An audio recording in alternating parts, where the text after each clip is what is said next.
Hi, my name is Nora Gelprin. I'm the Director of Sexuality Education and Training at Advocates for Youth. Thanks for joining me as we review how to conduct effective condom demonstrations. So, most people ask why condom demonstrations are so important.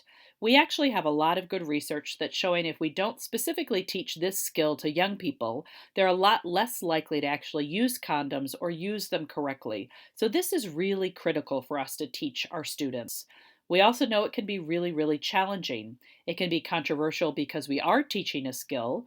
It can be controversial just because we're actually showing condoms in the classroom. Some states even have laws preventing or regulating the distribution of condoms on school property. And we also know that this is the lesson planner activity that is most often skipped due to this controversy. But there's some specific tips that we can all follow that might make things a lot easier. First, it can really be helpful to check with your supervisor to make sure that your district has a policy that would support you in doing a condom demonstration. You want to make sure that you've got some backup here. It can also be really important to check what your state or your district sex ed policy is to make sure you're in alignment with it. Make sure you have models and materials that reflect the range of skin tones of your students, so you're not just using a Caucasian or a white penis model when you've got students of varying colors in your classrooms.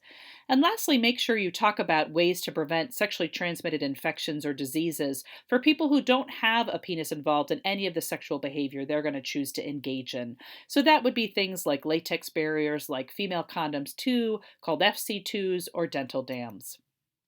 Here are some steps to using an external or a male condom correctly. I'm just going to put them on the screen one at a time, not going to review them with you. I have a feeling they'll be pretty familiar. But we use this specific set of steps intentionally to make sure it's not too many, while it does include those key ones like making sure you check the expiration date, making sure the condom is put the right side up on the head of the penis, making sure it's rolled all the way down, and that you hold the condom as a base before you withdraw the penis from a partner's body. Let's also review steps to using an internal, sometimes called a female condom, correctly. These are some of the steps involved as well. Sometimes people haven't seen an internal condom, so it's always important to make sure to pull one out and let them see what it looks like, and to show how it's inserted all the way to the back of the vagina so that the interior ring holds it in place by the cervix and the exterior ring protects the skin of the labia on the outside.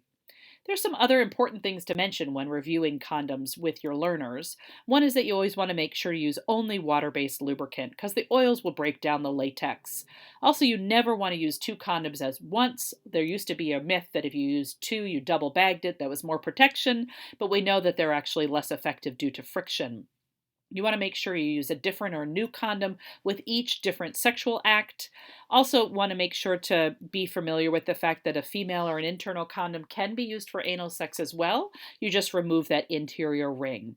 You don't need to be a certain age or have any parental permission or consent to buy condoms. Anyone can walk into any store and legally purchase condoms. That's an important thing for our learners and our students to know. We also know there's lots of ways for teaching how to use condoms correctly. These can include a really common activity called a condom lineup. Either the whole class or small groups or some teachers competing can take the different steps on different cards and try to put them in the right order. You can have some fun and do a relay race with those cards and try to get them in small groups and see who can come up with the lineup correctly first. You can also use online games from sexetcetera.org or use a video like the one from amaze.org. Here's that game from sexetcetera.org where you take the different steps and you drag and drop them into the right order. And when you do it correctly, then you get to see an animated condom lineup. There's also this video from amaze.org about how to use condoms effectively. As you can see, it's about a 3-minute video. It's fairly humorous, lots of fun. It can be another good substitute when you're not able to actually show a condom demonstration in person in class. Finally, some considerations to keep in mind. You want to make sure your anatomical models and the things that you're using for demonstration match the skin tones of your students. You want to make sure not to assume that all of your students will engage in a sexual behavior that even involves a penis, to make sure that you would show other latex barriers and other ways to protect yourself. And lastly, to make sure you don't assume that everyone who has a penis identifies as male and not everyone who has a vulva identifies as female as well, to make sure that we're inclusive of our students with varying gender identities. So I hope these tips have been helpful to you as we review how to use condoms and do our condom demonstrations correctly and effectively.